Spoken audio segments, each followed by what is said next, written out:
everyone, and welcome back to Here Be Dragons. I am your host, Stephen Stark. With me, as always, is John, and we really hope that Nessie will join us shortly. She is experiencing a thunderstorm and has no internet right now. So, she sent me a text message. Like, she texted me old school telephone style. You know what I mean? Yeah. So, yeah. Yeah, weather be like that. Weather be like that, but as you can tell by the thumbnail and by the title, this is episode 200 of this weird, wild ride we've been on together, man. And Where has the time gone? I don't know. I don't know. It's crazy. Yeah, and it's wild to me that that we all started doing this together very shortly before the pandemic hit. Mm-hmm. And just and like time has been a weird thing ever since the pandemic. It's just like I go and I look at things that were coming out before it hit, and I'm like, that feels like an age ago. And but it's also weird that so much time has been contained within what really is not a very long stretch, but yet then I look at that number 200, I'm like, wow. Yeah. Me too. Like, when I started doing YouTube by myself, the point was to do one episode a week for a year. And that was a little over 4 years ago. Because this 200 does take into account like the very early stuff from before this channel was technically Here Be Dragons, when it was just me. Like, there are a few videos of that up. But pretty quickly, John and Nessie came on board as co-hosts. So that was like late 2019, because there was no pandemic yet. So yeah, that was a little less than 4 years ago when you and Nessie came on, but it's been a little bit more than 4 years since I started the thing. But yeah, this is 200 times that I've gone live. And speaking of the passage of time, like, that was for, I know the show had already been on for 3 years, but yeah, you had me and Nessie on for season 1 of The Expanse. And to think that series is now over. Yeah. Well, yes, but we were waiting for season 4 to come out when we were doing it. But yeah, like, I know, but it still feels weird to me. But yeah. John, do you see the chat on the side? Is it advancing for you at all? I see your one that says crazy is there, and then before that, Kelly. Yeah, the chat isn't updating, so I can't put people's, like, the chat is going by pretty well, but like, for whatever reason, StreamYard chat is not updating. Okay. So there's quite a lot going on in the chat, actually, but unfortunately, I'm not able to like throw up comments because it won't update. Okay, well, yeah, I see it now on YouTube. Yeah, that there are more people. Yeah, well, sorry, y'all. Normally, I love putting y'all's comments up, but StreamYard is not doing it, and I'm afraid of like refreshing. Yeah. Yeah, no, and it's not just you, clearly. Because I don't see them either. So, I'll tell you what you do to make it much easier on either one of us. John Webster Film, We Three Dragons. If you tag us, it will highlight in the chat, and I've got it out of the corner of my eye. But like, I can't. I don't have it in big bold. It's on my phone, unfortunately. Yeah. Oh well. It is what it is. We're here to just, kick back, chillax, have a good time. If I ask the chat questions, I might like pick up my phone like this so I can see what the hell you guys are saying. You know what? That brings me to my first question. So, like as we discussed in last week's episode, the format of the show is changing, and this is kind of the first episode where we're going to do that.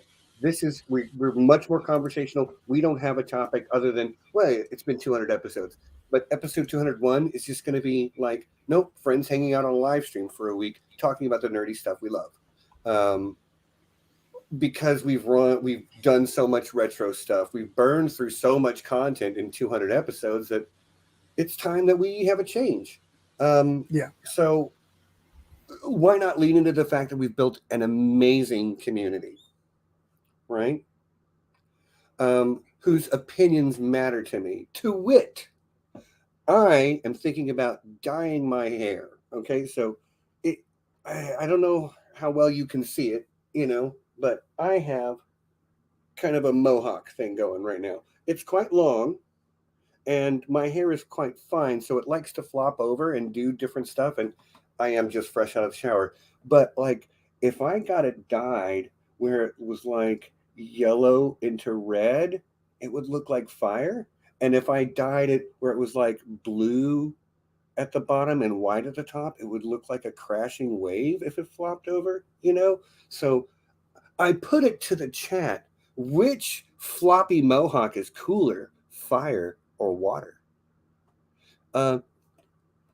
Take a moment. While you're doing that, I'm going to, just for the heck of it, try to refresh myself to see if it does work for me, and if not, we'll just continue on.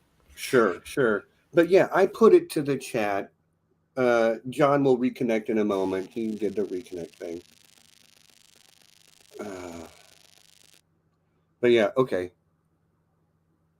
Yeah, becoming Talis and Jaffe. I wish. I'll take. Oh, sorry. Yes, but I don't know if it'll like continue. I'm going to try it anyway. Okay. I'm going to try it as well, just because, because if it does work, that would be good. Yeah. All right. So yeah, voting going on. Vote on. Yeah.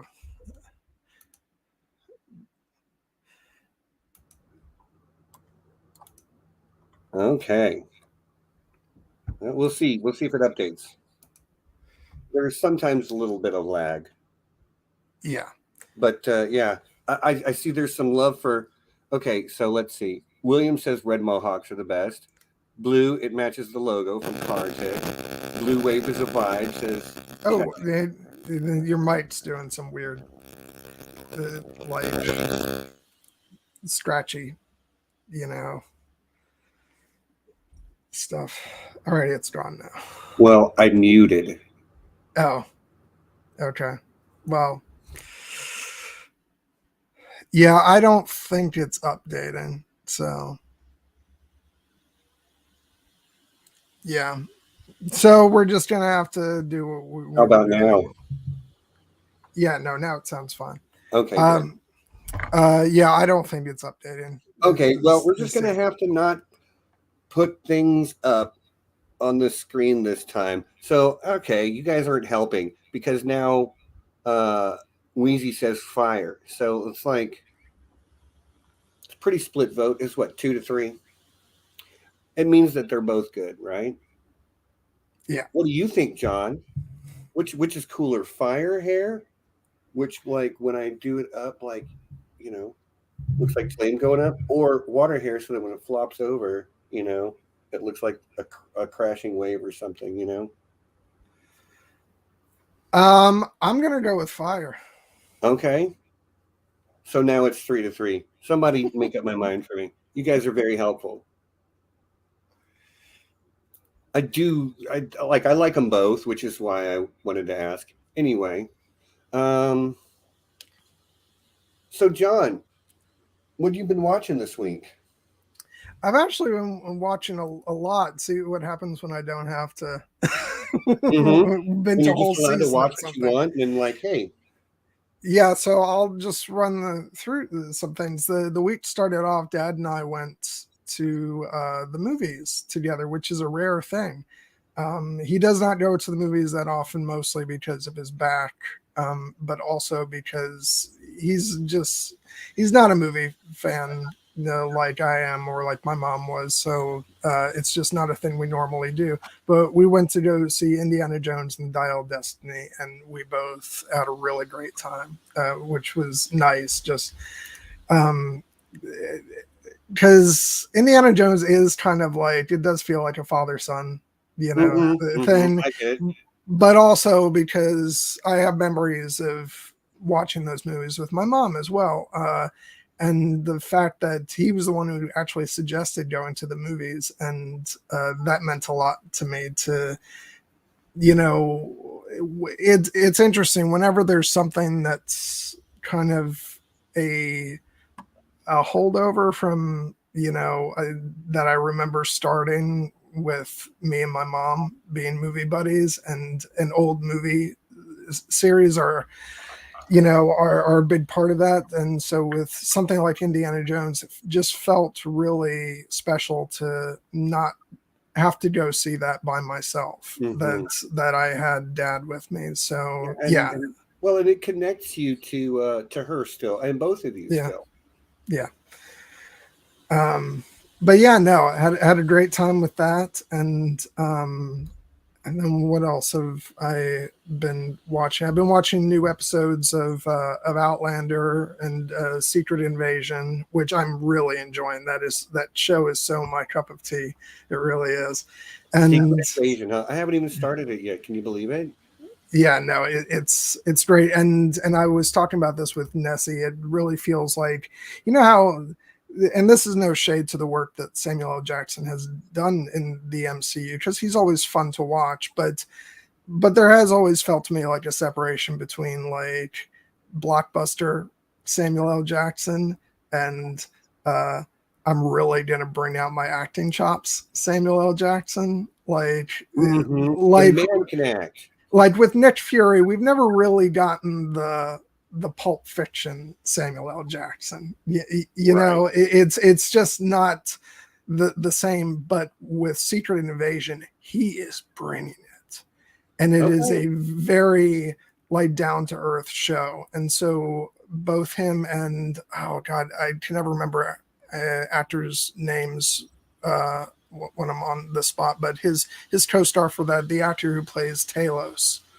the Skrull, Mads Mikkelsen. No, Ben Mendelsohn. Ben Mendelsohn. Yeah, I've always I always do that too. Ben Mendelsohn. Yeah. Yeah, the two of them together are just amazing. The last episode I watched, they've got a back and forth, which is just so funny.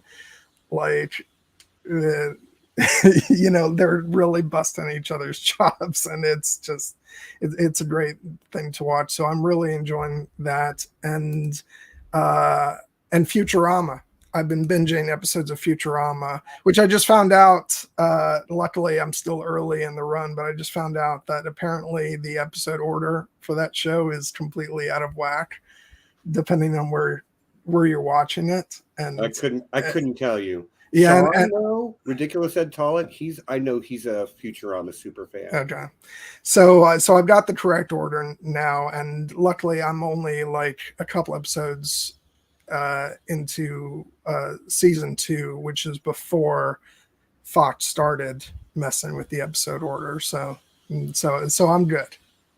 I found out in time.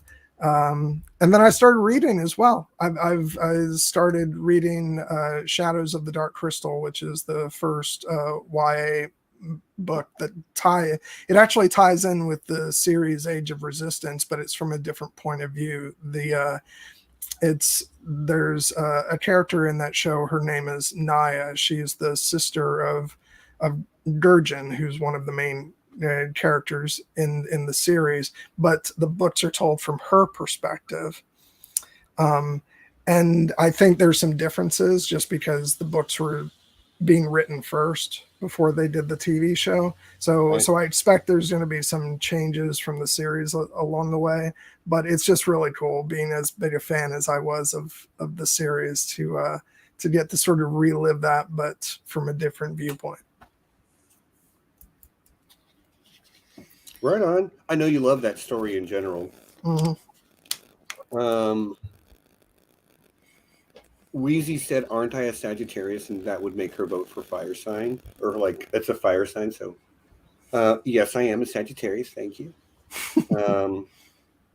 Not that that means anything. I don't believe in astrology. I am a Sagittarius, and we're skeptical. That's a joke for you guys, you know. And Anna is congratulating us on 200. Thank you, my friend. I'm so glad you're here. What am I watching right now? Peter Griffin wants to know. So I'm actually a little bit guilty this week of just comfort watching. So I rewatched Arcane this week. Nice. I don't know why an emotional gut punch is what I wanted to watch, but it's what I needed, you know? Well, yeah, I mean, I told you I went through the exact same thing where I had just I'm trying to think if I had just lost Sam or if we were about to put him to sleep. Either case, it doesn't really matter. But I'd had a big blow up with my dad about it, and I was just wrecked with anxiety. And then that was the moment that I chose to go ahead and suggest that for you, which was both that was both because I had you watch something the stream before that you enjoyed but you weren't super into, so I was like, let me give him one. Right. And but it ended up being so magnificent.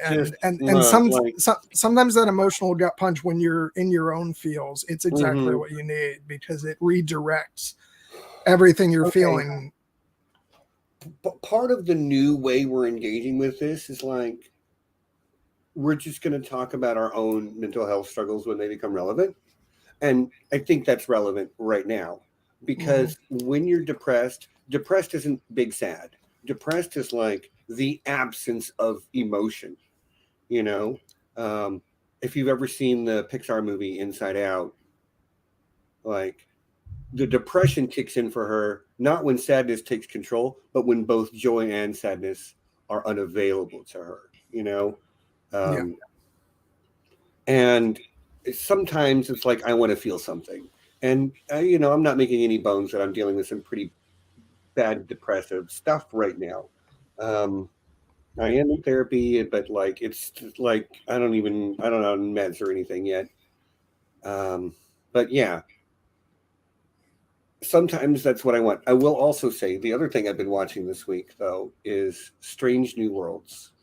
I've caught up on that show, and it is fantastic Star Trek. Like it's, I don't want to oversell it, but I don't want to undersell it either. It's an amazing show, y'all.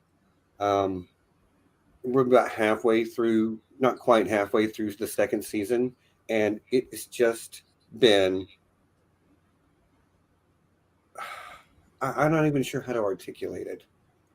It's fantastic science fiction. It feels like the best of the original series style Star Trek, written with 2023 sensibilities. Go watch that show. It's beautiful. The characters are interesting. It's a good time. Yeah, I haven't gotten to it yet, but I've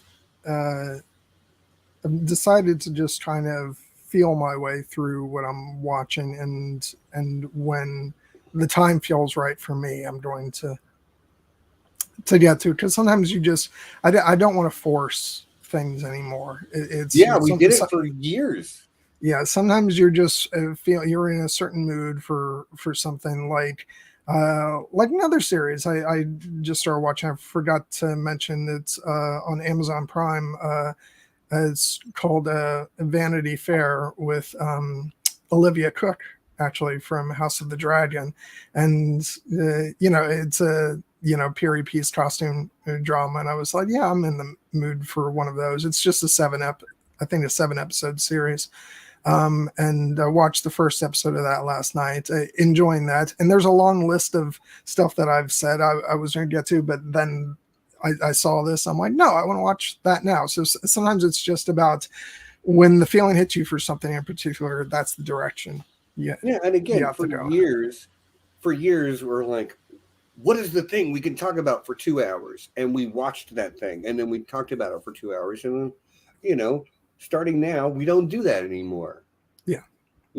We just, how's life? How's everybody doing? Like, I'm reading the chat as well, y'all. It's hard to engage in a conversation with John. Like, it's so much better when we can throw it up on the screen. I don't know why StreamYard is being like this today, of all days. But, it is what it is. Yeah, well, it's funny because I just put my phone right up where mine is the chat is, just so at least I can read. The font is so much smaller. But thanks for all the love, y'all. I see that Anna has been watching more anime than anything else. I am shocked. Yeah, I know. Oh my God. God. Blown. Anna's watching anime? What? I thought all you did was hunt in the wilds for the highest quality, purely sourced, freshest, dankest memes. You like anime too? Crazy. By the way, like, I want to I'm backtracking here a bit, and I see that Kelly said John gave into the Marvel agenda. Mm-hmm. I am giving into Marvel outputting some good quality content. No, because I think you'll get it. See, once you start watching Secret Invasion, it feels different. I'll probably, I'm looking for something right now. Maybe Secret Invasion. There's a few episodes that'll get me going.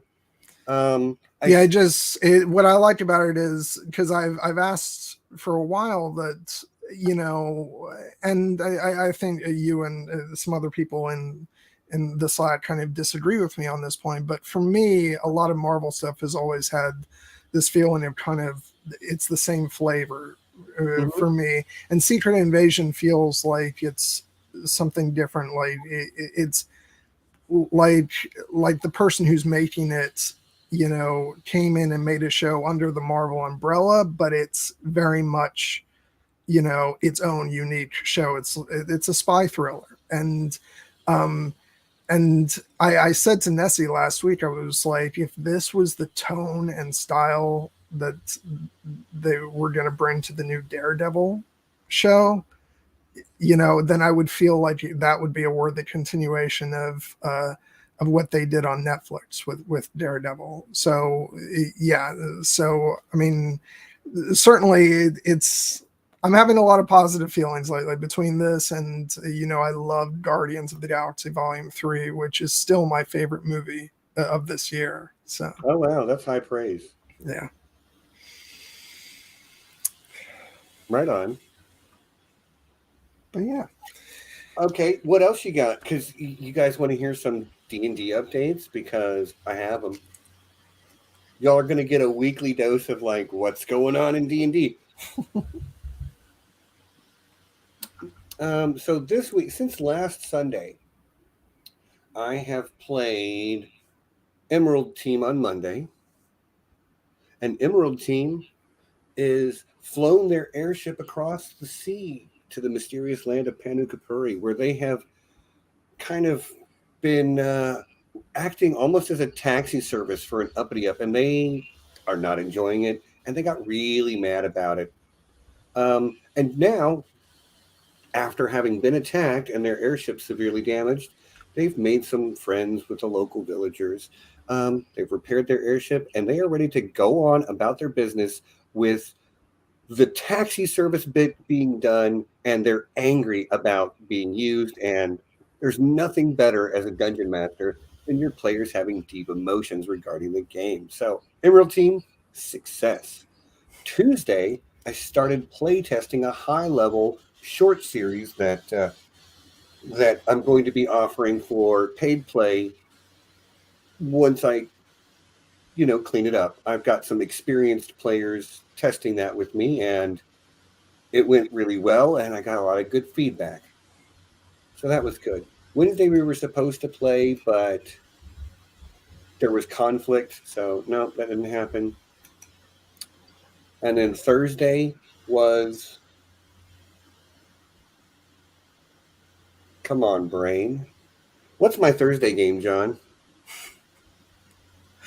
I have no idea. I can see their faces. They're called the Six Pistols. That's it, right? Because there's six of them, and they went with the Six Pistols, and it's quite funny. Sorry, I'm laughing at Kelly's doorknobs and dumb shits. What is that? Oh, D&D. Yeah.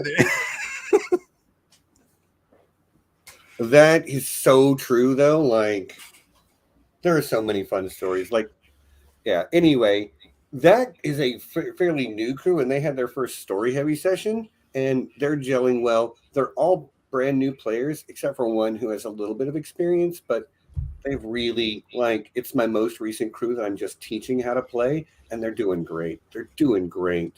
Asha Not Yara and Arston Whitebread, who pop up in the chat sometimes. I haven't seen them today, but they're here sometimes. They play in that game, and it's a lot of fun. Yeah, and then didn't play Friday, sadly. And then Saturday and Sunday I got to play. Those other games are ones that I'm the Dungeon Master for. But yeah, crazy, right? It's a lot of stuff. Mm-hmm. A lot of games.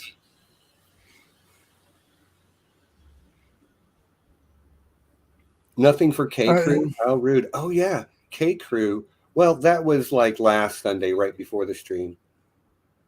But yes, Kartik. No disrespect to K Crew. Those guys are great. They're on their way to. They had a great session where they're taking a barge upriver to get. They're going on a longer quest, but on this leg of the journey, they're like on a barge going upriver, and they find a guy hiding under an overturned canoe floating down the river, and he tells them a story about, we was attacked and my buddy's missing. So they agree to go up the river. Kartik, who is a druid, shapeshifts into a shark and shark chariots the canoe up the river. So that's fun, right? And then they get there, and as they're investigating, they figure out that okay, it wasn't like a monster attack. It's the nature spirit that lives there that kind of you were overfishing the area, and it was literally just two buddies coming to commiserate about the one guy's lady leaving him. I don't know. This is me being a dungeon master. I always make up they go there to fish every once in a while, but the guy's girl just left him, so they've been doing a lot of fishing so he can commiserate. And then they overfished, and the nature spirit got pissed.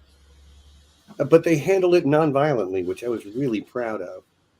It's a great crew. Okay, Kartik, now, are you happy? I talked about K Crew.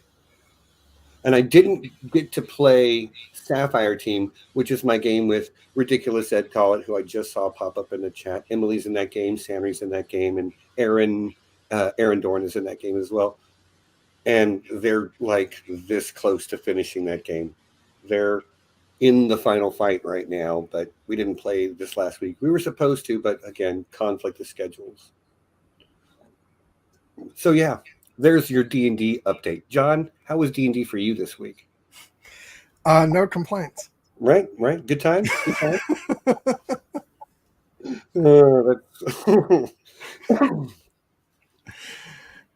I mean, I'm being honest. Right. Yeah, no complaints. Everything went exactly like you intended. I got it. Exactly.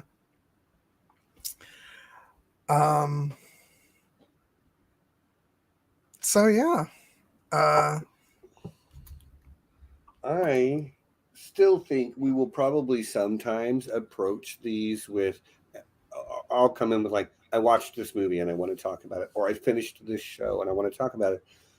But I still don't think we're going to have an episode where it's everybody watch this and and we're going to dissect the crap out of it. I'm tired of doing that, man. I just want to hang out with my friends.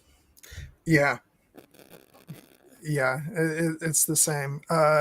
I also wanted to mention because what would be one of these streams without some physical media talk from me? Right. Because Something new?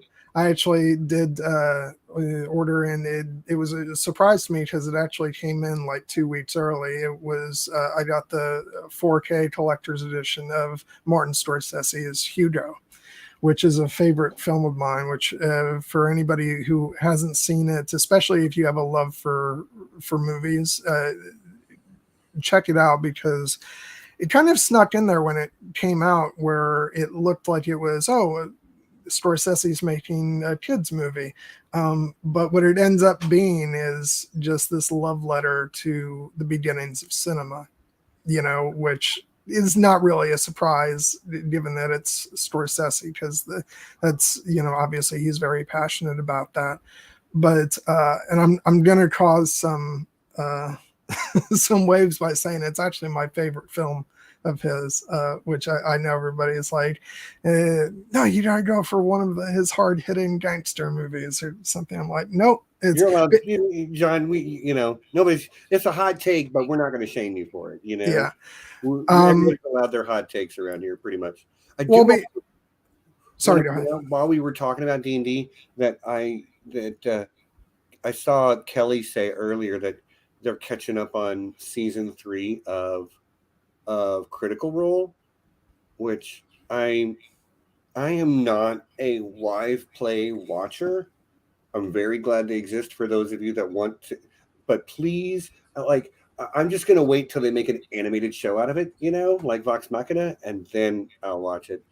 But we were talking about what people are watching, and it was a while ago, and I just wanted to make sure I got it. Sorry. No, that's fine. By the way, hi, Nessie. Yeah, and of course we can't pop you up because StreamYard is being stupid. Yeah. Well, we can see the chat. We just on YouTube. We just can't pop it up on StreamYard. No, it was it's funny that you said hot take from John. That's all I'm going to be now is hot takes. Hot take guy. Well, because I'm very happy about the fact that I'm kind of going back to not having my ear to the ground as much as far as like what people are like instantly reacting to, and a large part of that is distancing myself from social media, which I mentioned last week. But one of the nice things about that is getting to watch things without immediately being bombarded by discourse. Go ahead. I haven't deleted my Twitter. I was urged not to by people, and I'm like, okay, but I haven't tweeted in weeks. I haven't looked at it. Yeah, I mean the thing about that is because then anybody can like snatch up your username and it's fake being me. Yeah, so I've just got mine locked, basically. But yeah, no, it's like, for instance, I've sort of gotten wind of kind of generally what's going on with the discourse over like Indiana Jones, but I didn't know when I went to go see the movie with my dad. So like he and I had a ball, and I loved the movie, and it's the same thing with Secret Invasion. I have no idea what's going on with the discussion over that show. I just know I'm enjoying it. So, and sometimes that's nice, it's. I'm sorry. I just read ridiculous Ed Tollett. He's still banned from Twitter. Buddy, you're ahead of the curve of all of us. What can I say? Like you were off Twitter before getting off Twitter was cool. You're a trend setter, my man. Wheezy, you never heard of Hugo? I'm not surprised. Like, it was nominated for 11 Academy Awards, and people who were covering the Oscars that year on like the news channels and stuff were like, what is this movie? I've never heard of it. It was only a big release from Martin Scorsese, but it was somehow it was under the radar. But no, I recommend it. It's funny because that year The Artist won Best Picture, and of the two movies that were about the early days of cinema, Hugo was by far my preferred of the two, because it's also about, like, The Artist was very much about looking back to the olden days of cinema, but Hugo was that as well, but it was also about looking towards the future, and because the film, like, just, The Artist was in black and white, it was silent. Hugo was in 3D, and by the way, best use of 3D in a movie ever. Like, Scorsese put everybody else to shame with that technology, and just, it was about, even it was about these old, movies. It was somehow looking, what can we do with the art form, moving into the future? How can it inspire us? And of course, the Academy goes with the movie that looks backward, not forward. So, classic. But I cannot recommend that movie highly enough. It's a beautiful film. So nice. Yeah. I haven't seen it. I am aware of its existence and have been. I saw a trailer or something for it a long time ago. Probably when it was being marketed, the little marketing that it did have. Yeah, they didn't know how to market the movie, because, like I said, a lot of people. I thought it was a kids' movie. Yeah, until now, basically. And it's good, like, and it's certainly like a kid appropriate movie. Sure, but it's it's one of those movies that I would say actually is legitimately for all ages. Like, it's going to appeal all audiences. Yeah, it's going to appeal to kids, but also, like, what the movie is eventually about very much would appeal to older people, especially, like, themes of looking back on your life with regret and and Who, me? What? No, John. No, I can't follow you. I don't have the slightest idea what you're talking about. Yeah, and I just saw Bernie wish us a happy 200. Thanks, buddy. Appreciate you. It's always nice to see you. I occasionally bump into Bernie in the chat over on Sanry's live stream, so I still see her every once in a while. Hi, Bernie. She's out there burninating the countryside. You know how it is. Peter Griffin says, what we do in the shadows is a new season next week. You looking forward to it, Stephen? I can't wait.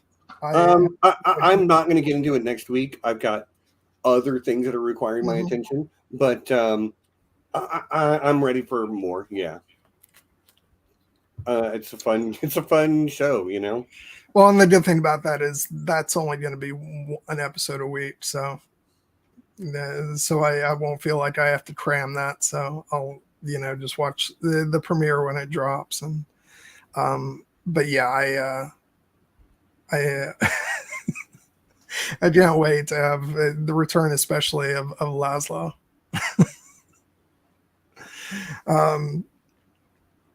Yeah, I need to rewatch I'll probably need to rewatch the last season. Damn it! I was gonna say something and I got distracted. I played a lot of D&D this week, which is why I haven't watched as much as I wanted to watch. Played Magic the Gathering yesterday too with Jessa and William. We pointed our cameras down at the desks and played. And Kelly played a game with us too. I've played with Jess and William a few times, but Kelly joined us yesterday for the first time, and it was a blast. Let me tell you what, I was the first one to lose, and I wasn't salty about it even a little bit because that game was fantastic. They'll tell you. William and Kelly will tell you both. It was an amazing game. You don't play Magic the Gathering? I do not, but I have observed a game. Which, and you are aware that they made a Lord of the Rings set, right? Yeah. Yeah. Which I remarked upon that when we were talking about it. I said, somebody said, entice you to play Magic the Gathering, John? I said, no, it'll probably entice me to look at the cards and admire them, but but not actually play. I will also say, so like, the art is fantastic for a lot of Magic the Gathering cards.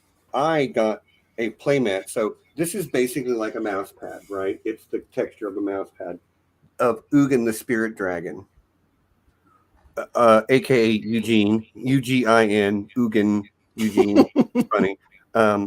And yeah, it's like it's basically a mouse pad, but you can see how big it is. And I have another one that's like under my keyboard. If I point my, I don't want you to see, but you know. Yeah. So if you really like that, whatever, because this is a playmat for Magic the Gathering cards, protects your cards, you know. But yeah, if you like any of the artwork on any of those cards, you could get a big giant thing like this because they make them for every piece of artwork they make. Just about now. No, in truth, I don't need to spend any more money. So, like, if I admire the artwork, it'll probably just be online. Also acceptable. Yeah. Yeah. I'm trying to focus very much on, which is not to say I haven't been buying things. Bernie, I don't want to be a hypocrite. Bernie didn't realize I cut my hair, so I actually cut my hair some time ago, and then it was growing out, and then just a couple of weeks ago I mohawked it. And it's fresh out of the shower, so like I didn't even put any product in it, so it's just very floppy right now. But I'll ask you, and so my choices are like I want to get it dyed, and do I go like yellow into red like fire, or blue into white like water? You tell me. Some people have already sounded off on this. They've already made themselves heard on this subject. But, you know, just curiosity. What do people think?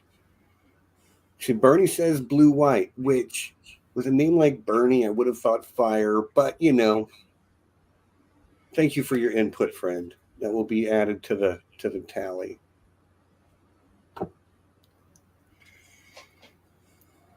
No, it's what my girlfriend says. It's funny. I have to say that when you first talked about the idea of going with a mohawk, I was like, wow, that's extreme. And now that you've got it, I'm like, yep, it fits perfectly. Yeah, I like sometimes, like right now, it's not great. Like I'm still messing with it because it, like I have not. Normally, I will put something in it to give it some body, but right now it's just not doing anything. You know, but like I hate it when I get up in the morning and it looks like this, and I'm like, you look like a Muppet character, you know. But it is 4-3 for blue right now, Kartik. Thank you. I trust your statistics. Now you get to kind of do like a Conan O'Brien thing where he goes like with his hair. Yeah. Is it doing it? Yeah.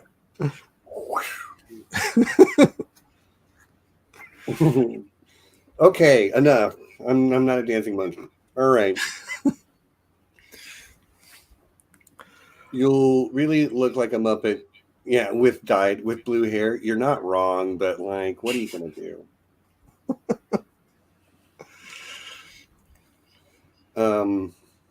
Also, at the end of the month, for anybody that wants to. I mean, I don't want to overburden them, but I'm going to Conroe, Texas, the last weekend in July. So, John, I will not be here. Which is the 30th. Okay, July 30th. I will be out of town because I will be visiting friends, Kelly and William, in Conroe, Texas, which is very near to Houston. If anybody's wondering, if y'all want to come hang out, I wouldn't hate it. Wouldn't be the worst thing.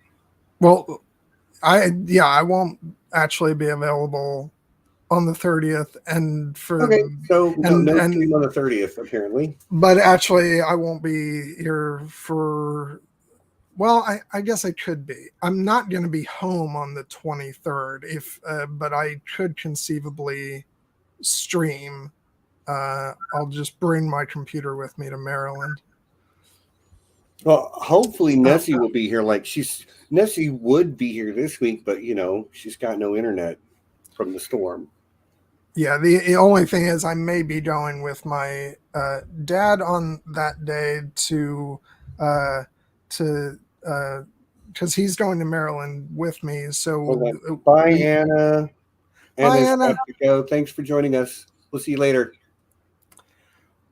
So we may end up going actually to Gettysburg on that day because the thing that he and I like to do when we go to Maryland is visit Civil War battle sites, which we haven't gotten to do in years and years, and it's been a long time since we've been there. So yeah, so I may not be available, but yeah, we'll figure it out.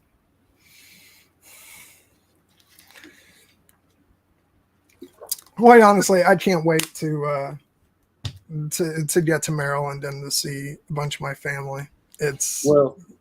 Pretty sure that's what William's going to be. They're coming down to Texas for a family reunion, and then I'm going down once the family reunion bit is over to hang out with them for that Sunday and Monday.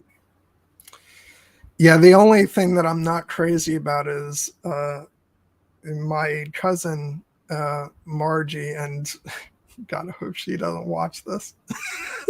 But she has. How you doing? Yeah, she has like a Christmas in July thing, and so on that Saturday, she's going to be having that, and that's why everybody's so glad that I'm coming now because I'm going to be going to that, and there will be like so many people there, and 99.9% of them I will not know.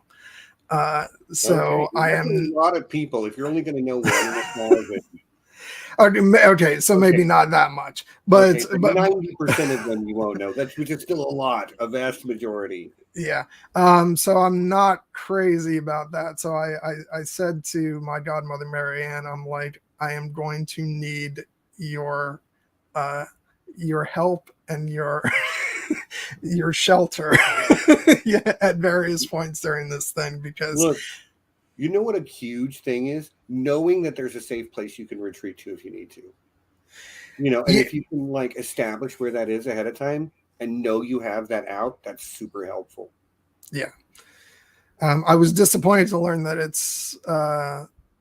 that it was going to be at her house, and that I kind of assumed it was going to be at my Aunt Susan's house, because where I'll be staying for those first couple days, because they have a huge house. They actually have a lot of money, and so their house is absurdly big. And I was like, well, every once in a while I'll just go up to my room and take a few minutes out. And my Aunt Susan was like, oh no, it's going to be at Margie's. I'm like, damn it.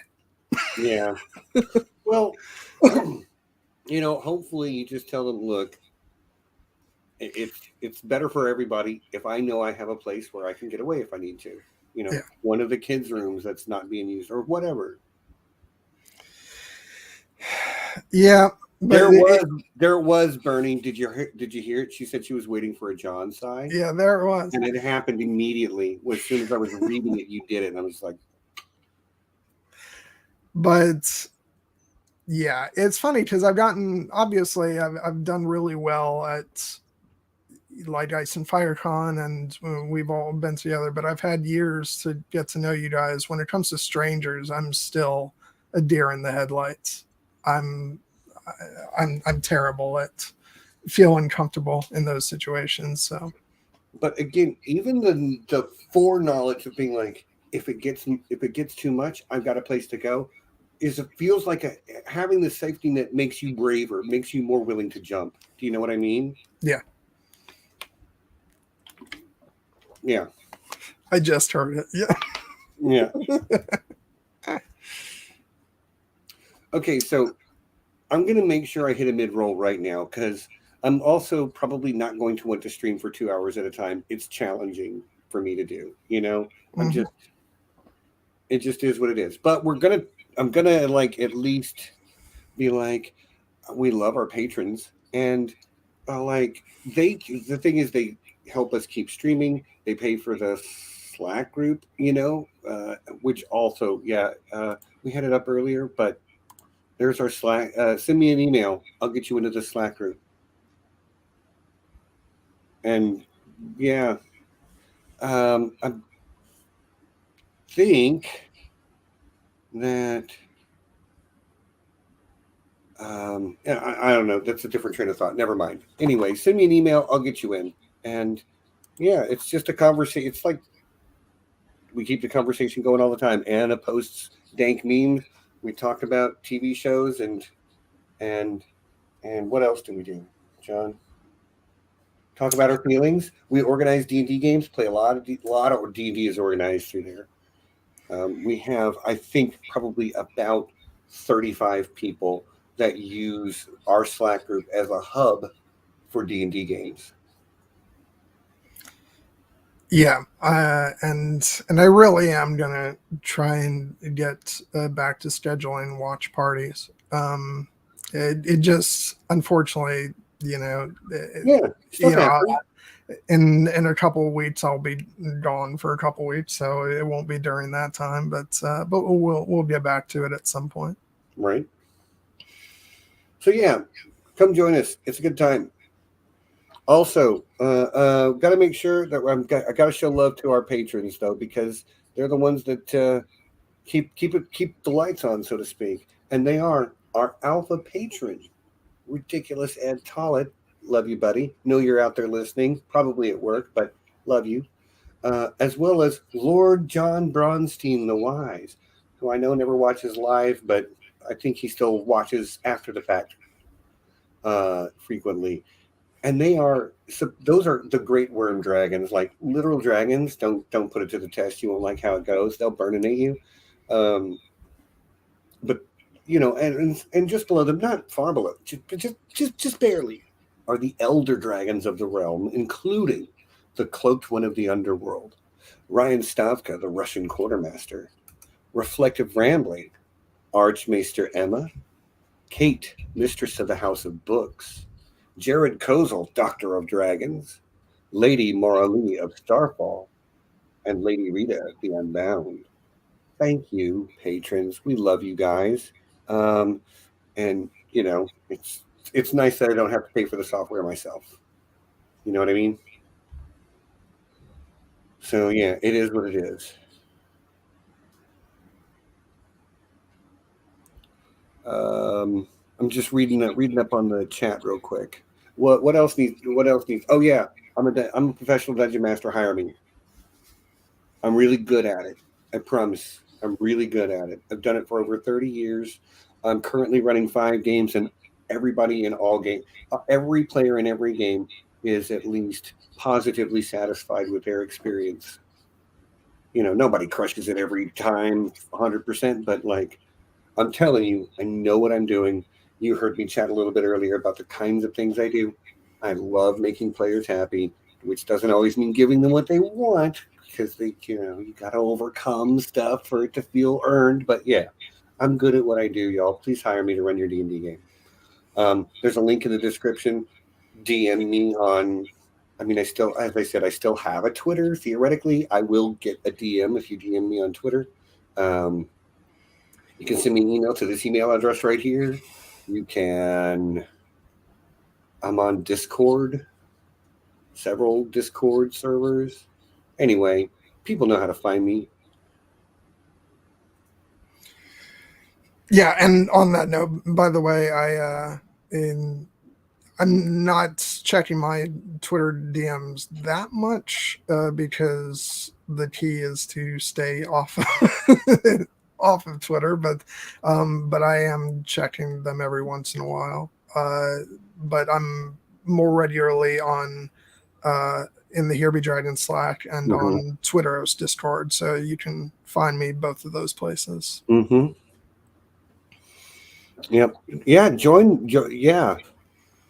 that Twitter's Discord. You'll see a whole new side of John. You don't need to advertise that. I didn't say anything. I just say you'll see a whole new side of John. Yeah. I didn't say anything else. I love you for it, buddy. I do. This is what happens when you think it's a lot more private than it actually is. It's just it's not that private, is it? Yeah, it's not. Yeah. I'm reading the chat again. Oh, hi, Jess. How you doing, buddy? Jess is the other person we played Magic the Gathering with yesterday. She got one win over me. And then, because she won the first game. Did William win the second game? I think. Am I remembering things wrong? I think William won. But anyway, it's not important. Both of them were a lot of fun. And I lost them both. But it was a good time playing with friends. I played well. They played better or had slightly better luck or whatever you want to call it. But yeah, it was a good time. What's coming up that you want to watch, John?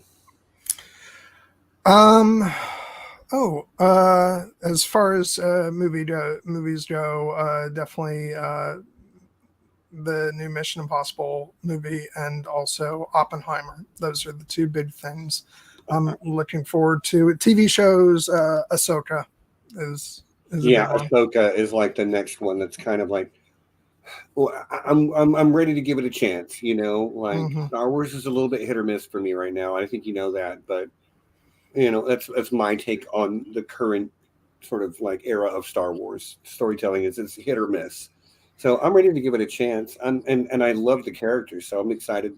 I am excited to provided it's good. Yeah. Well, my only area of like being a little skeptical is that I haven't warmed completely to the idea of actors other than the voice actors doing, and same goes for the Rebels crew, except for Zeb is the voice actor, and so is Thrawn.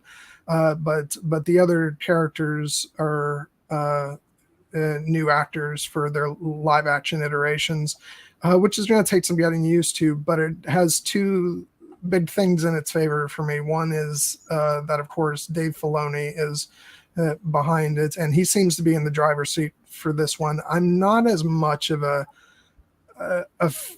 I think I am much more of a fan of his side of the Dave Filoni, Jon Favreau partnership.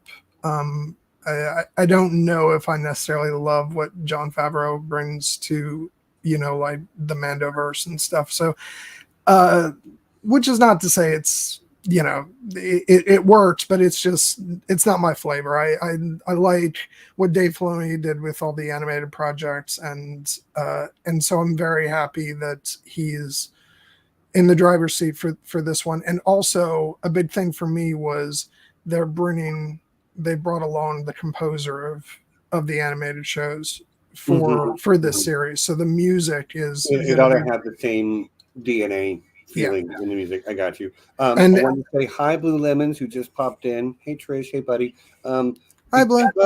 Because you are a professional hairdresser, I wanted your opinion on something. So my hair, it's kind of mohawky. It's kind of long. I can put product in it and make it stand up, or it kind of flops over sometimes, just depending on what I do with it. I want to dye it. Do I make it like red into or yellow going into red so that it looks like a flame, or do I do it blue going into white so that when it looks like a cresting wave? Which one? Really curious to see what you have to say on the subject. As somebody who would like, if somebody came in and asked you for that, like, what would you tell them? Hey, don't be stupid, because I can also see that being blue to white. She says blue to white. That's another vote for blue. Nessie. Hi, Nessie. Hey, hi guys. Hi. We if you don't have the chat up on YouTube somehow, somewhere, then then you're going to have a, you're not going to be able to see the chat, unfortunately, because the chat isn't working on. Yeah, you got it. You got it. Yes. Yeah, I've been chatting along, so I've got it on mute beside Yeah. me there. So Nessie, what have you been watching? I've been watching. I was able to get started on Strange New World. Oh, nice. Yes, yes. Are you on season 1? No. I've seen season 1, so I've been able to start season 2 up. It's really good, isn't it? It's really good. Really good. Like, I am not a Star Trek fanboy. Never have been. But I'm like, this show is really good. Anyway, Yeah. I agree. Yeah. What else? Anything else? Like, you've got to have more to say than that. Oh yeah. Oh well, I've just watched the first episode, so we've got I'm a few behind, but I've been able to take some time to do that. Been playing a lot of D&D with Steven and other people. So yeah, that's some of it, and other television. Not so much. I've been doing projects at home, so yeah. Been helping Rock with some of his projects. Yeah. Right on. So. Yeah, no, even though I haven't gotten over to Strange New Worlds yet, you guys know I was very much into the third season of Picard, which stressing again is a totally different beast from. I have West since watched it. You know, I have seen it, and it was the best of the 3 seasons. I enjoyed it a good deal. Yeah. You know, that's my 30-second review is Picard season 3 is actually really pretty good. It does lean heavily on nostalgia to get there, but like it feels earned. Yeah, that's the thing. As long as it's earned, like nostalgia is fine. Just so long as it just filled me up with all kinds of wonderful feels, and they did some wild sci-fi BS too. The transporter stuff. I don't want to spoil anything for anybody that might want to watch it, but like they know what they're doing when there's some amazing shenanigans that go on, and I'm like, that's really clever in Picard season 3. But yeah, and then I like the fact that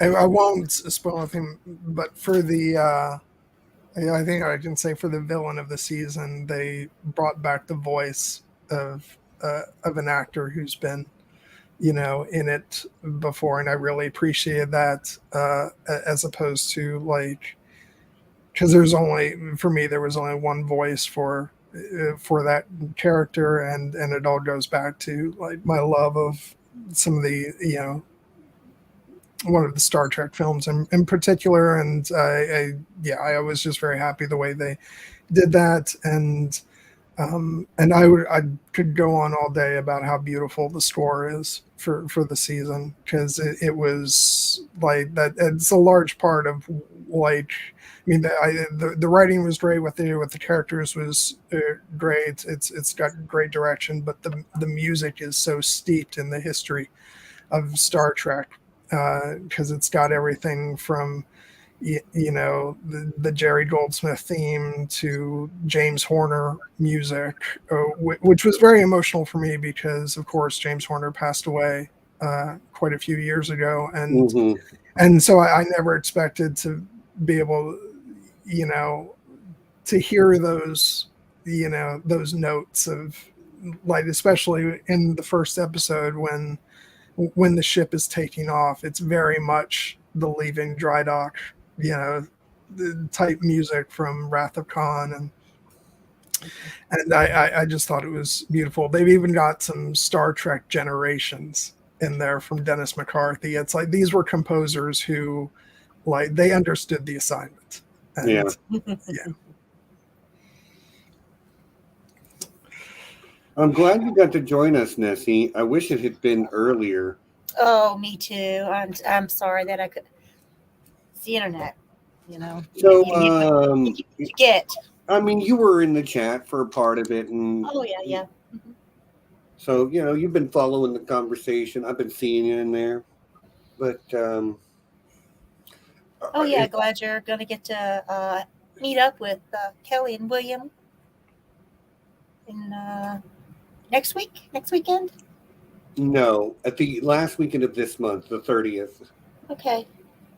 We're just taking that day off. You wouldn't be. That's one of your work I was going to say I weekends. think I would have been off. And I John's would going to be out of town, and I'm going to be out of town. So yeah, there's no stream on the 30th. I guess okay.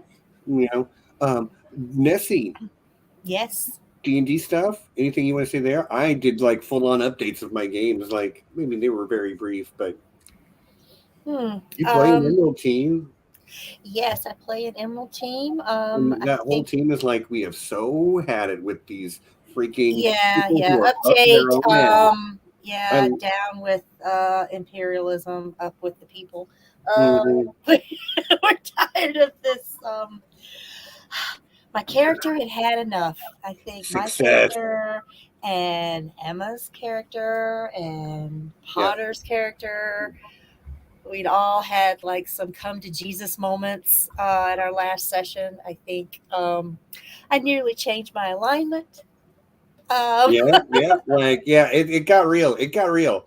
yeah, You also so you run a game in which I get I one of the few games where I do. get to be an actual player, and Yes, I it's your first do. game you ever run. And gotta say, it's a lot of fun. I get to play with Barbarian. You know Hmm. what? If I did the fire, it would be Thule's hair, which is kind of like maybe why I'm feeling the blue a little bit more than the red. Hmm. But Yeah, that's exactly what I was thinking. Yeah, old yeah, Tilly because my Tide scored. Thule Tide And scoring has yeah, and yeah, we're working on some character development there it's for coming. Tully. It's coming. It's coming. I've got some ideas in the works there, but yeah, I'm learning. I'm learning, and so far I think I'm fairly comfortable with it now. You're also running We're a Call of lot more comfortable Cthulhu. than I was. You're also running Call of I'm also. Cthulhu. Oh yes, yes. If you are a fan of Eldritch horror, if you would like to have the pants scared off of you, or maybe be pulled apart by some extra dimensional monstrosity that doesn't care, you know, I'm I'm the DM for you. I am the keeper that you've been looking for. I will say this: uh, Call of Cthulhu is not the game for me for plenty of reasons. I enjoyed playing it when I did play it when you were my game master. But like I run a lot of games. Like it just is what it is. Mhm. So I am not currently playing Call of Cthulhu, but I will say that my character had his arm torn off, whole arm just Mhm. gone. Whole arm. Yep. And Yep, counted himself lucky lived to tell the tale. Yeah, I and often lived to tell the Call of tale. Yep. Cthulhu is like the goal of Call of Cthulhu is to live as long as you can, but die before you go insane. Hmm. Doesn't that sound like It's a fun? lot of fun. It is a lot of fun. Uh, I and I tell all my players, play your investigators to the fullest, because don't get attached to them because they're either going to die a horrible death or go insane, and then they become my players. mhm, right. So yeah, it is a lot of fun, and it's available in. If you like history, if you're a fan of history, like real world history, it can be played during any time frame. And once we finish up the upcoming, um, our currently my investigators are in New York during the height of the jazz era, getting a little bit of that Cotton Club action going on. Then once they're done with that, we're heading to uh, going to be heading to Egypt and Oh, doing a little. I Yeah, mean, gonna be doing a there's little of that, and that nothing should wrap us up for a while. Wrap us up. Nothing bad like ever mummy. happens in Yeah, wrap us up. Nothing bad ever happens in Egypt, right? No, there's never Um, been a cursed anything come out of Egypt. yeah, Nothing yeah. Eldritch And 4 ever happened. yeah, then we're going to start up a Dark Ages campaign, which I've really been looking forward to doing for a while. Some of the guys played with us with me over Ice and Fire Con weekend and had a really good time. So Mhm. yeah, I remember I was there. Like, it's Ice and Fire Con is going on, and there's 5 people crowded around this tiny table in your room in the yeah, lodge there's playing Call of uh-huh. Cthulhu, and I'm like, you know what? Y'all are doing it right. Y'all are Yeah, doing it right. yeah. Like, this is our chance to play together. Physically in the same room Yeah. with real dice and paper characters on a paper character sheet. I made a map on an extra piece of paper, like a piece of notebook paper, and put it in the middle of the table. It was great. It was real DMing. Yep. But yeah, we had a great time, and we're all looking forward to Oh, doing some historical stuff. Wheezy is asking me right arm or left arm. Yeah, I mean, he lost his left arm and he's right-handed. It's not even really a big deal. No, I No, mean he basically lost the. Was it Santa or Maria that he didn't get to use anymore? The brass knuckles. yeah, Maria. Yeah, Maria, yeah. yeah, as the guy that walked around with knuckle dusters named Santa and Maria, because he's like a mob enforcer kind of guy. Yeah. Anyway, it was fun. It was fun. Yeah, fun times. Fun times. Yeah, and you too can play those games if you hit me up. Call of Cthulhu's days. Yeah, if I don't do that, but I am your. If I am the DM you want for your D&D game. Yeah. Yes, Stephen is the DM you want for your for your D&D games. Even John And other games, because I you'll know it's DM other like games, D&D right? isn't your thing, John. I know it's not, but like I have played D&D with you a couple of times, and it's not the worst thing you ever did, right? No, not at all. Well, you had fun with some of it. I know a lot of it for you was the time commitment, and it's not the thing you default to for your leisure. Like, you'd rather watch a movie than be in a play, so to speak, you know? And that's fine. Like, D&D actually isn't for everyone. I'm the first to admit it. But, like, I think everybody should... It's worth trying for everyone. But I can definitely say I would not have picked anybody else for my DM. So I highly recommend, and anybody who wants to play D&D, I again, echoing what's been said, hire standards. Yeah, hire me, please. I promise it'll be a good time.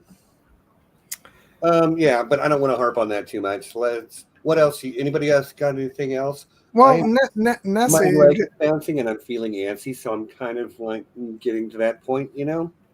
Nessie, we went through this in the beginning, but of course you were here. It's been 200 episodes. Yeah. I know. What was our first episode? Jeez, were we the first episode that all 3 of us were together was The Expanse. The Expanse season 1. Yeah, season 1. Yeah. Which I will never forget. I will never forget that I did that quick fake out just to get revenge You hated it. for the Dark Crystal, where I was like, I watched 10 minutes and I decided that I hate this. Yeah. I remember.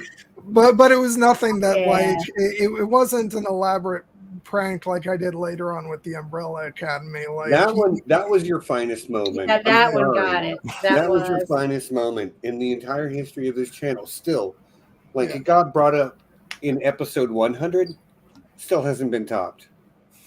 100 episodes later. Yeah, no, I was really did like have me going for minutes. Well, because and that's the thing. I yeah.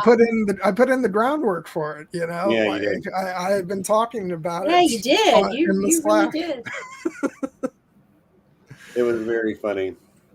Yeah, and props to the people who were in the Zoom the night before, because I had to break and like tell Somebody, yeah. yeah, and so I said, oh, okay, this is what I'm doing tomorrow, and I've been completely full of shit, and props to them for not spoiling. So, but no, that was a lot of fun. No. I'm losing my focus, y'all. It just is what it is. Yeah. You know, I haven't been the same. Time for Stev to go. The last several months, I have not been the same, and I'm still not the same. But like, I'm not going to beat myself up about it either. You know, I got enough on my plate. Made it an hour and 15. Not bad. Not bad. Yeah. Hey, you stayed on long enough to see me. I did, and I'm really glad that happened. Are you guys going to keep going for a while? We'll probably go for a little while. Yeah. John and I usually. Last week I got off and you went for another stuff. hour and a half. Made me look bad. I mean, sometimes that happens. Hey, John and I, we can. I thought I was remarkably restrained, and that I at least, you know, I didn't completely succeed, but I aimed to finish up by that second hour. But you know, it's, you know, my tendency is to go for 3 hours minimum. Yeah, I just like I have been pushing myself to make that 2 hour mark, and it just you know, like I'm not doing it anymore. You guys want to go for another 5 hours? That's fine, but like I want to make it an hour. That's kind of where I'm at now. Mm-hmm. You know, I want to make it for an hour. Mm-hmm. That's great. I'm glad you made it an hour. I'm glad you made it an hour and 19 minutes. Yeah, my therapist has told me that I don't need to over push, you know, like, yeah. So also not to like isolate myself. So like not isolating feels like I need to keep doing this. And by the way, I had a blast this week talking about stuff, you know, for the first time, maybe in a little while, I was like, no, it's fun again. Cause I didn't have to have deep thoughts about the thing I watched, you know? Yeah. And maybe we'll get Sometimes back to you don't have deep thoughts.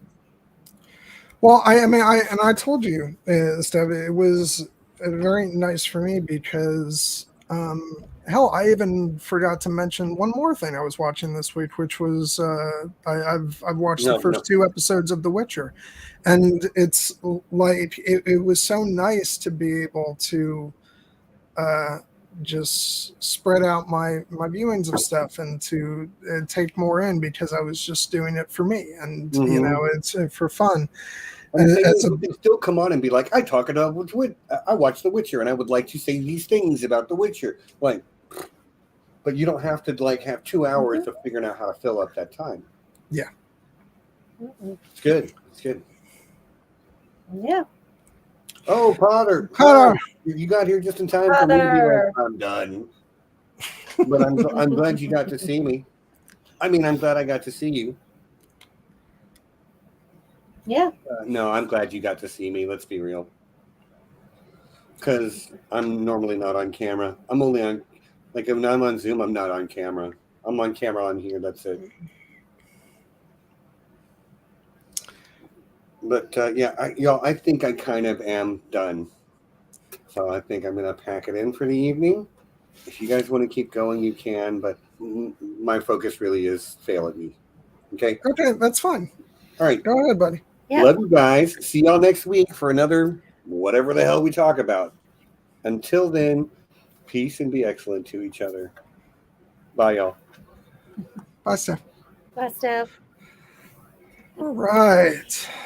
So now this turns into the all fringe discussion, all fringe all the time, 20 minutes. Well, we will get to that, but you talked about what you had time to watch this week. What are you looking forward to getting into, Nessie, whether it's stuff that's already on or stuff that's about to come out.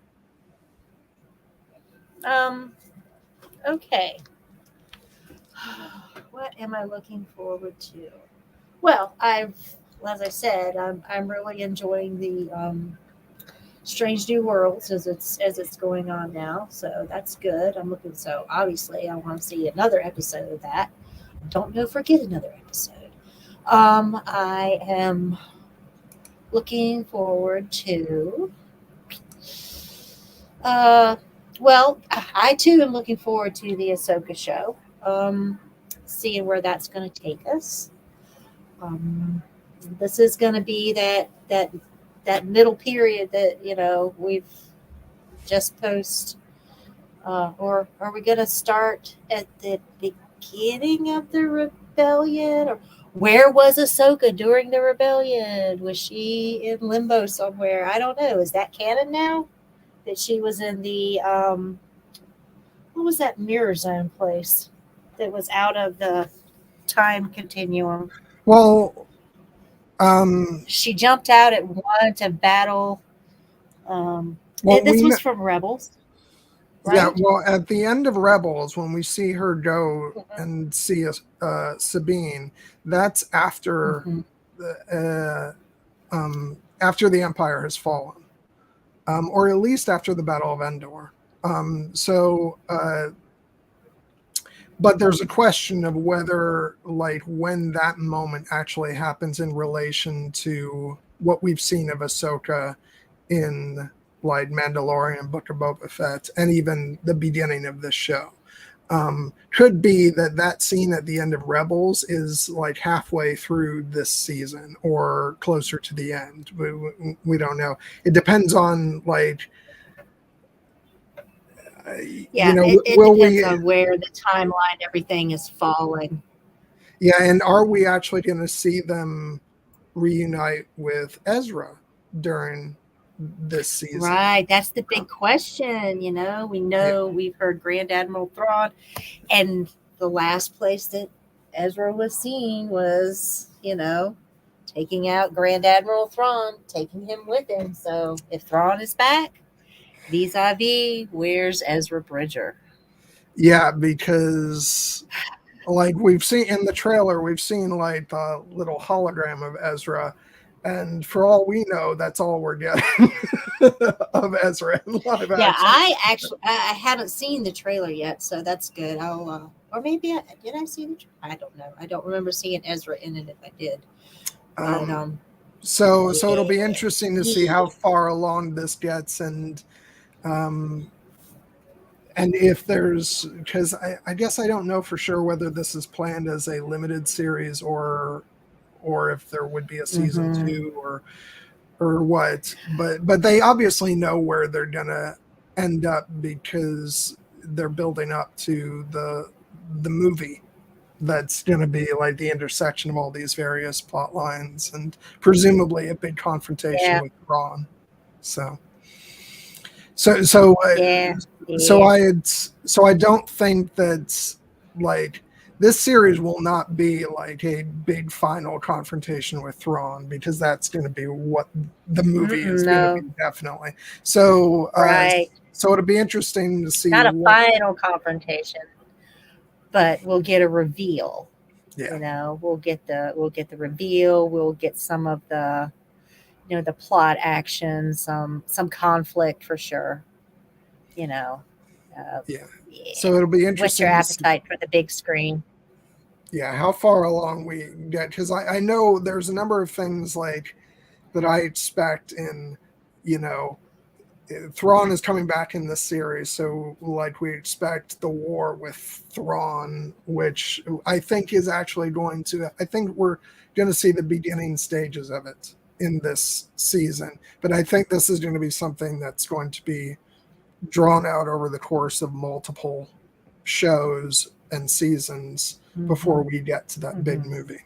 So, but I will say the big thing that's, I did not think I was going to have to be putting this weight on this season of television, but now I am, is that it's unfortunately going to be a very sad farewell to Ray Stevenson, who is in this, and he just passed away.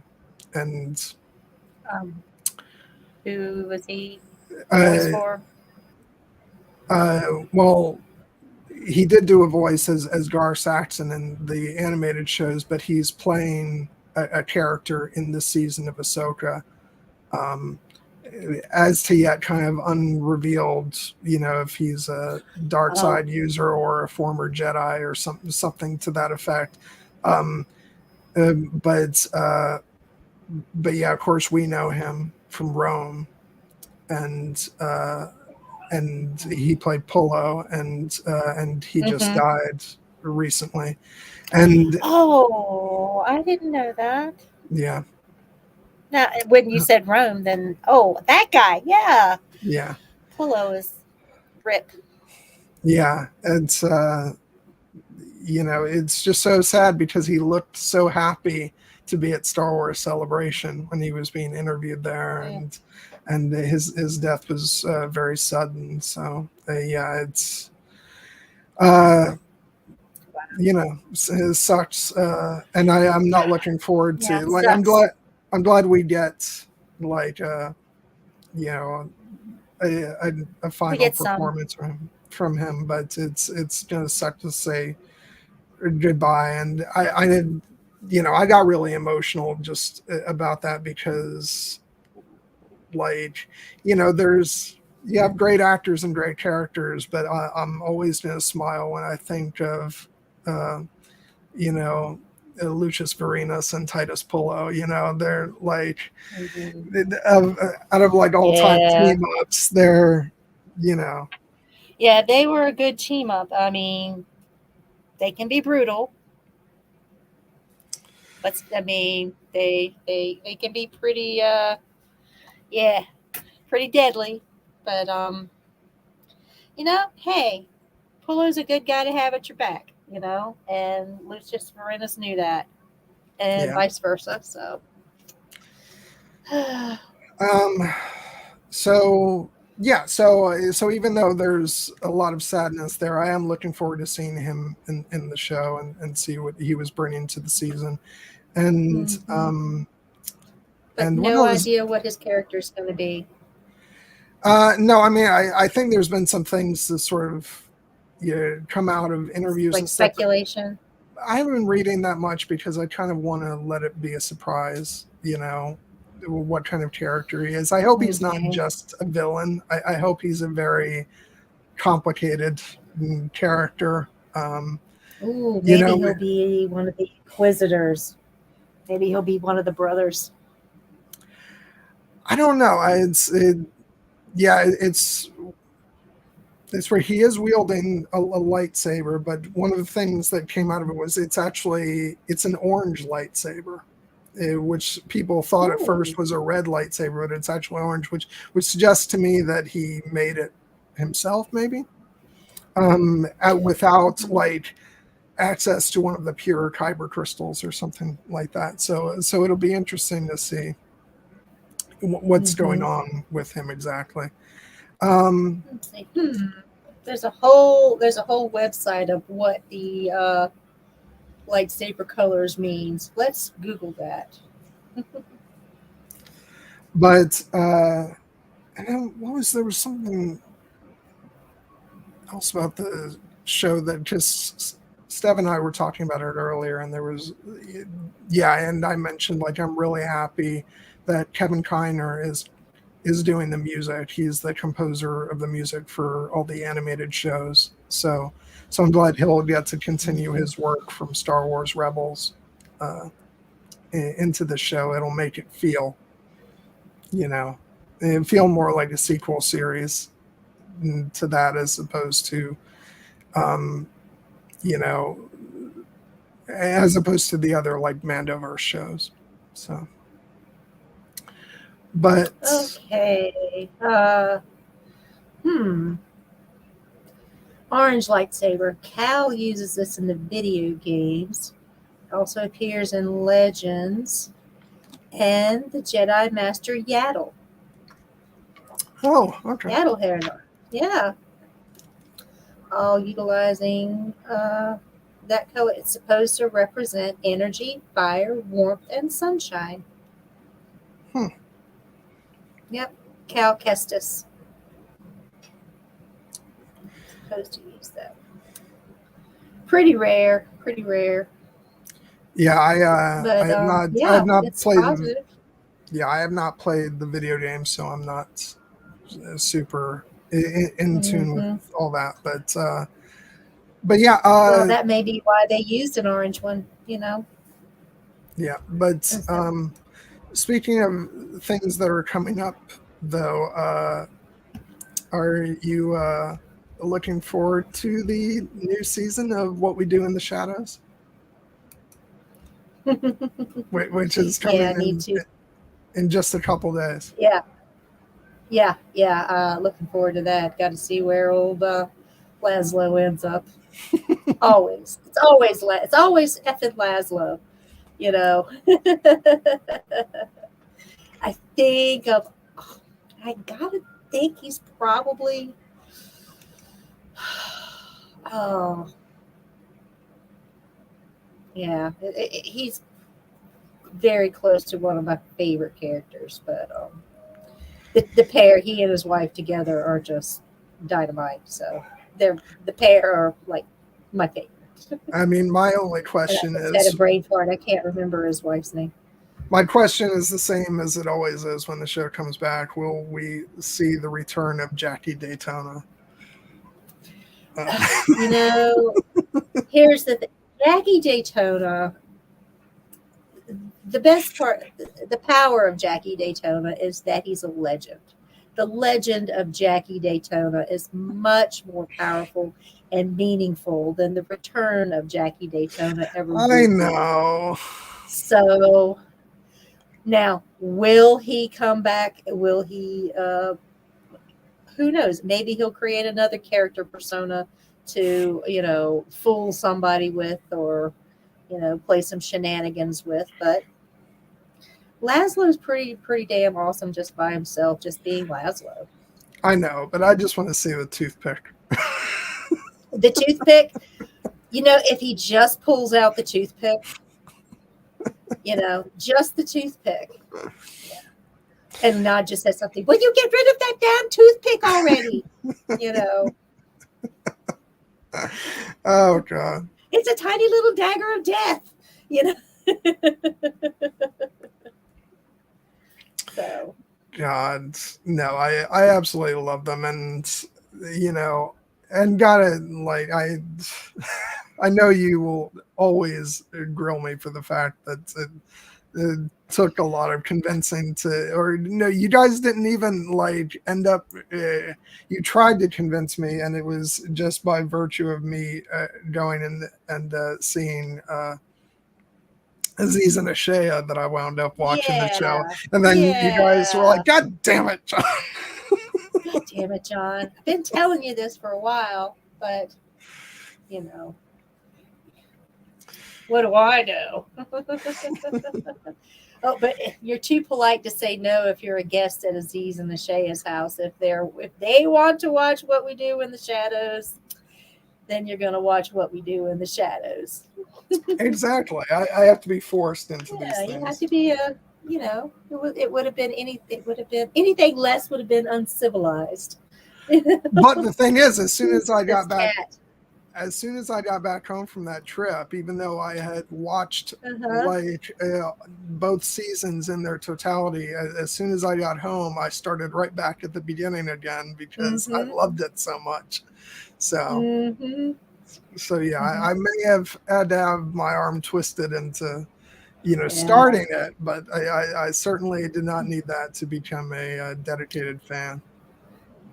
Oh yeah, well, I had to rely on Bernie and Aaron both saying, "This is such a good show. You need to watch it." And I was like, "Okay, I'll watch it when it comes on Hulu or whatever. So when it's available." So, but Yeah, that's another one, So we should thank them for turning Stephen and I to the expanse, which means we sucked you into it Mm-hmm. and sucked you into what we do in the shadows. I'd say they're just influencers. They're just, I'd say they're good influence. It's a good influence. Yeah. Yeah. But yeah, no. So yeah, I don't know. Those are the shows I'm looking forward to. I'm trying to think what other shows are going to be coming out that I'm anticipating. I mean, whenever they get around to, as my shirt would suggest, whenever they get around to putting out X-Men '97, the animated continuation of X-Men, the animated series. And I don't know if maybe they didn't finish it before the writer's strike happened, and so maybe it'll be even longer now. I hope not, because I'm just so looking forward to that. And if I see Kelly's still in the chat, so yeah, I know she's with me on that. And So, did you talk about Secret Wars? Did you like Secret Wars?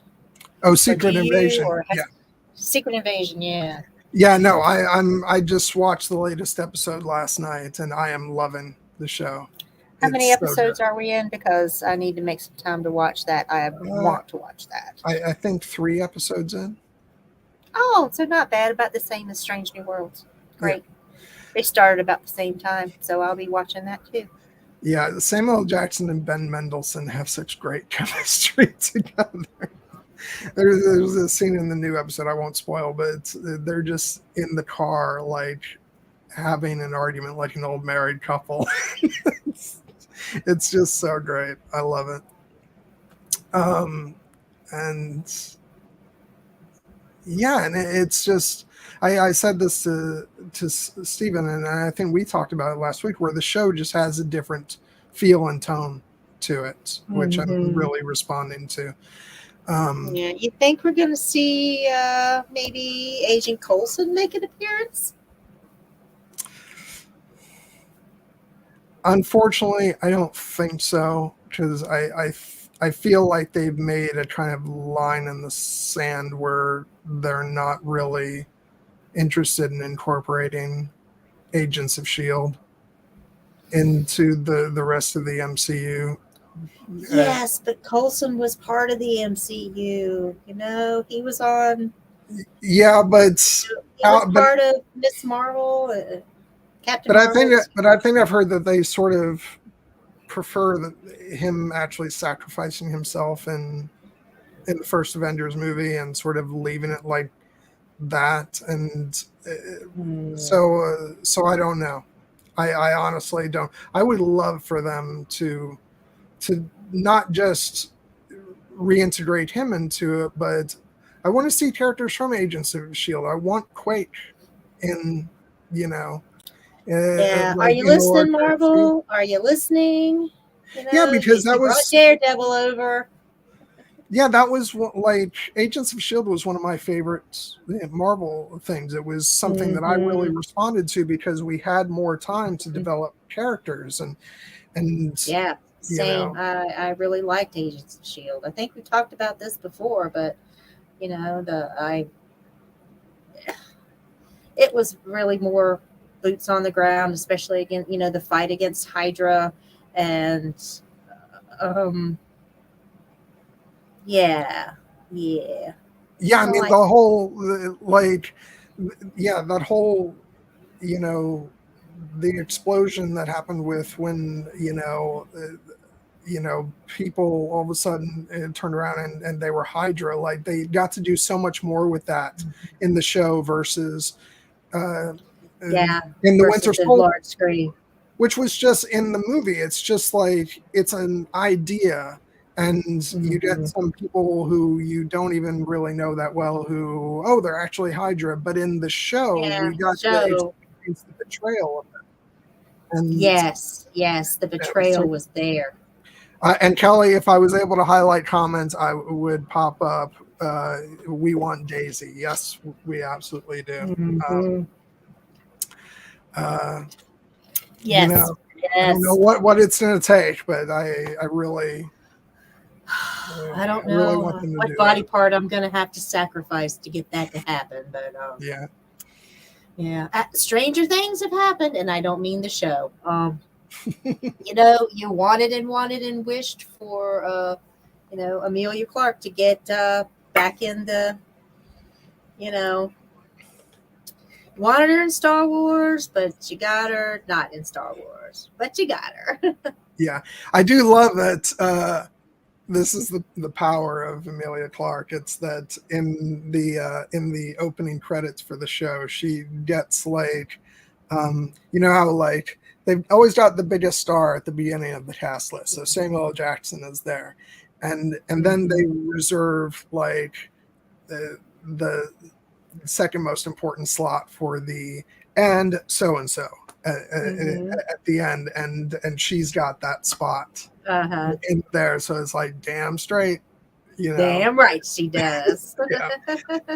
So like, if you bring in get, you bring Khaleesi in, you know, you couldn't get Mace Windu and Kira on the same in the same show, but you can get Nick Fury and I don't know what Amelia Clark's character's name is. Don't at me, people. I haven't seen it yet. So what's her character's name? I will have to look up. Well, there's a lot of characters that I'm not, you know. It's a new show, and I. Okay, don't at John either. Yeah, Gaia. Okay.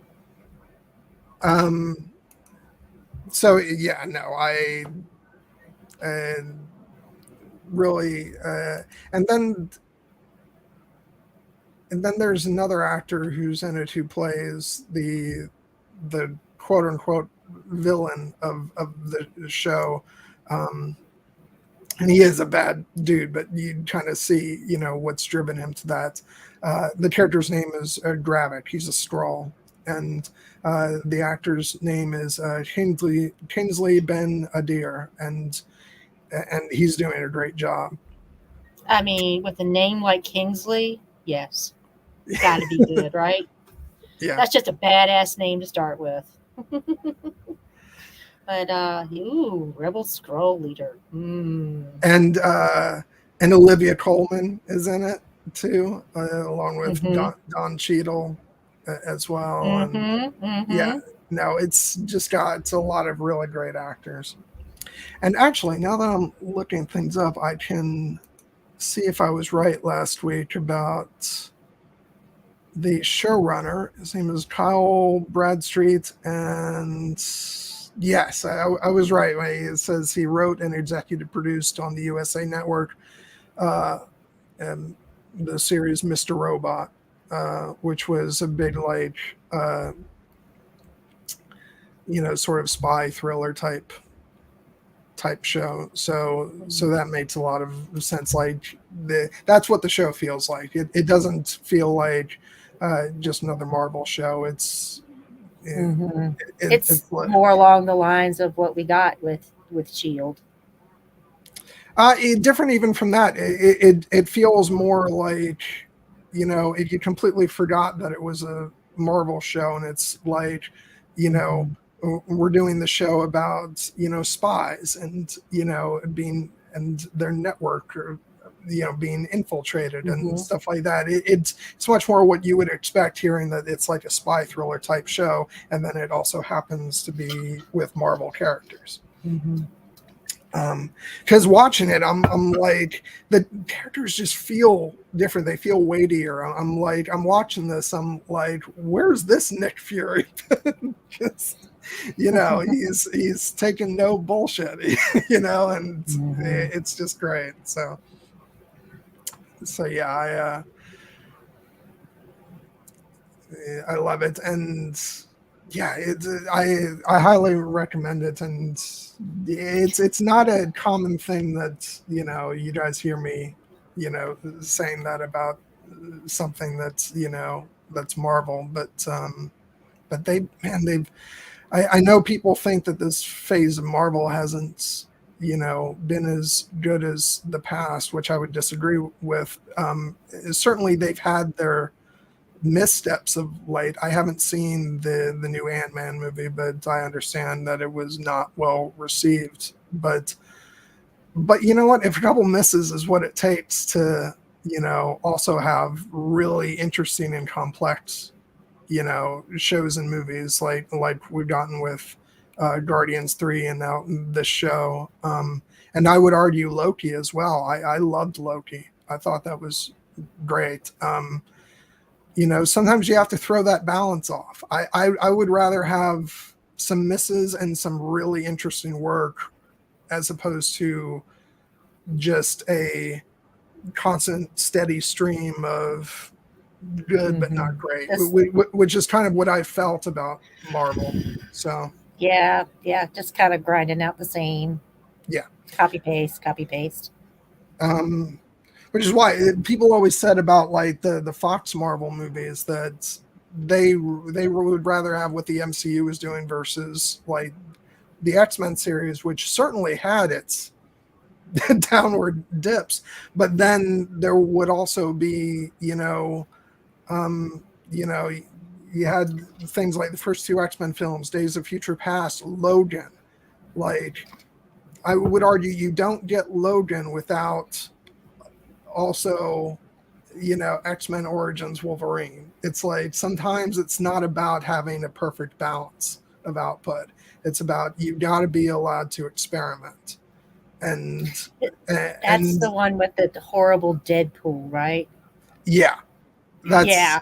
Oh God. I but had to dredge it up because I tried to forget that movie. But here's the thing: the only reason we got Logan was because of that movie, because Yeah. that kicked off the series of standalone Wolverine movies, and so without that one, you Yeah. don't get to I get Logan. it. I mean, there were some things in there. The whole Deadpool is not one of the things I choose to remember. Oh no, and I'm not But saying I'm not redeeming things about that movie. It's horrible, mhm. but I'm But I'm you gotta but you got to flop be a stinker every so often. you got to be willing to say, okay, that was bad, but it led Yeah, to let's something not do great. that, but let's try and do it better next time. But if you're constantly satisfied with, just a baseline of, you know, like, Checks box. yeah, it's successful, so we don't need to rock the boat. Then you never get anything special, in That's my right. opinion. Yeah, I You know, agree, John. but yeah, so there's my that's gonna be the danger with this format, is trying to steer me away from just going on my rants about the MC. Oh, we're gonna be able to manage it because sometimes it's not gonna be about the NCU because I Yeah. really do think um I might start watching. I might really start watching Fringe again, like in some of my time off. Well, Seb was just talking Just for about me, I'm uh, not encouraging. he was talking earlier about comfort viewing, and I think you and I would Mhm. both agree that like Fringe is magnificent comfort viewing. Phenomenal. It's phenomenal. I'm not going to say it's flawless because there's a it's not perfect. It's not a perfect you know 4 seasons of television. 4 or 5. I think we looked it up Five, last night. yeah, it was 5. five Yeah, seasons. it's not 5 perfect seasons, but it was really really good. And for especially, hey, it's one of J.J. Abramson's better products that he's put out. I wasn't mad about the ending. I perfectly, believe it or not, the last season, how they ended it, I was perfectly fine with. Yeah, It's great. It's actually not my favorite ending of the J.J. Abrams shows, which, another hot take from me. I'm actually a huge fan of the ending to Lost, and I know a lot of people aren't. But I think Fringe was probably one that rocked the boat less, because it was sort of more in keeping with where they had been steering the ship. So I was not one that jumped on the Lost train, believe it or not. I mean, I was aware of it as it was on. Water cooler talk. I know it was the hot show out there. People had, the next day after the show, 15 minutes or so in the morning when I go to work, everybody's like, "Did you watch Lost last night?" Yeah. I just was like, okay, I am aware of this show, but I wasn't watching it at all. I will say I'm extremely happy that social media wasn't a thing yet, because I heard enough, things about how people were reacting. Up until the last little bit, everybody loved it. I think it was just how they, just where it landed. I don't think everybody was. I don't think it resonated with. I mean, I know people who jumped ship, like in season 2 because it got too weird for them. So, yeah. Well, I mean, granted, it was a weird show. Yeah, I do know that. I would hear. I mean, like I said, I was aware of it, so I just like that's a pretty weird fucking show. We just got a question. Is Fringe any good? Yes. Oh my goodness. Yes, and yes. At its heart, this show is about love and forgiveness. And it, even though it goes on some wide, weird, scientific, alternate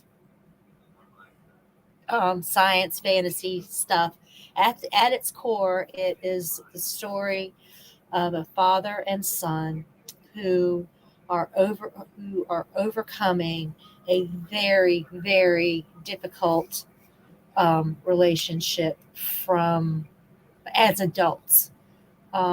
So about the whole thing about love and forgiveness and responsibility and choices, all from a dramatic level, character interaction. It's so good. And just the journey with Olivia and Peter, through various hoops and jumps. It's like, yes, it's really good. I recommend it to anyone, whether you like sci-fi or not, because it's very, very excellently written drama as well. Yeah. I'd say if anybody needs, Plus Leonard Nimoy. Yeah, but I was going to say, if anybody needs a reason to watch it, just Walter Bishop. Walter effing Bishop is a treasure. Yeah, like as much as I think or John Noble is a treasure. Okay, yeah. I'm going to put John Noble as a treasure. And I think now we're retreading a little ground of what we were talking about last week, but but like it's funny because before this I just knew John Noble from playing Denethor in Lord of the Rings, and he's so horrible, like he's the performance is great, but Denethor is horrible. And then the second he appears in this, you're immediately like he must be protected at all costs. At all costs. He's my little cinnamon bun, and he must be protected. I just want wrap him in love and yes. And then you see his alter ego, and you're like, it's like there's the John Noble I remember. There he is. There's the John Noble I remember. Yeah, there he is. But and then of course, Just like time gets upended and realities change, and then so that even by the end, when you see that version, but he's changed because things unfolded differently, and when they both come to an understanding, and that last scene together, I think it's at the end of season 4, and it's like, it's so great. It's so good. Yes. Those actors got the chance. Show. Those actors got the chance to play so many different versions of themselves. It was yes, so great. yes. It was a workout. It really was a mental exercise for these actors. Yes, they look exactly the same, but they have to take that same character and play not just one, not 2, but sometimes 3 iterations of that same character, so, and yeah, it's not really timey-wimey bullshit either. It's alternate reality bullshit. So yeah. And it's got like, it's probably got my favorite like version of the whole, like, because there is time travel, like trying to change the past, especially like towards the end of season 3. There's that whole thing, but it does my favorite thing out of any one of these kinds of shows. And this was a thing that a lot of people didn't like, and to the point that the creators of the show even kind of half-heartedly apologized for in interviews. And I was like, no, don't, because they changed the past, and then it had an impact on the future, but it was never backtracked. Like, no. yes, our main characters got some of their memories back eventually, but the world fundamentally changed as a result of something that was done, and it never went back to the way it was before. And like when you do the time travel, and alternate reality stuff, like, stick to it. Yeah. Because it's always when they reset things and they say, well, we're putting things back, like that's a half-hearted thing that's always weak. It's like, if you're going to do something like that, commit to it. Not everybody's going to like it, but it makes the sacrifice. Yes, it makes the sacrifice that much more meaningful when that's the payoff. Yeah, that payoff is respected. And I love the fact that I won't spoil it for anybody who hasn't seen the show, but at the end of season 3, there is a moment where one of the characters comes, their consciousness comes back from the future, and they're like, I know what I have to do. And they change something, and they actively are in the middle of changing something. And then all of a sudden, the space-time continuum is like, and they just wobble out of existence. It's great because it's like, no, you're not allowed to do that. It's like the only thing that space and time can think of is we've got to zap you from existence. No, I'm not going to say the butterfly effect, because that's just one minor thing. It does